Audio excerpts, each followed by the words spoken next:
Praise the lord, హల్లెలూయా. దేవునికి మహిమ కలుగను గాక.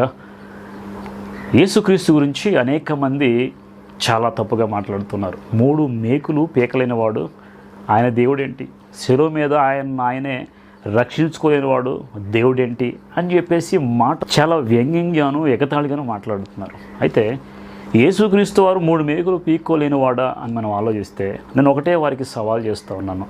3 మేకులు పీకలేని వాడు, 3 మేకులు పీక్కొని రాలేనివాడు మరణాన్ని జయించి 3వ దినాన్ని ఎలా తిరిగి రాగలిగాడు? ఆయనకి ఆ శక్తి ఎక్కడ ఉంది? మేకులు పీకే శక్తి లేని వాడికి మరణం జయించే శక్తి ఉంది. చాలామంది మేకులు పీకలేడు, చనిపోయాడు అని అనుకుంటున్నారు, కానీ ఆ ముందు భాగాన్ని గురించి ఆలోచిస్తున్నారు. కానీ అదే యేసుక్రీస్తు 3వ దినాన్న తిరిగి లేచాడు, సజీవుడిగా లేచాడు, మరణాన్ని జయించాడు. సమాధి గోడలు కూడా ఆయన్ని అడ్డుకోలేకపోయాయి. రాయిని అడ్డుగా పెట్టి సంకెళ్లతో కట్టివేసి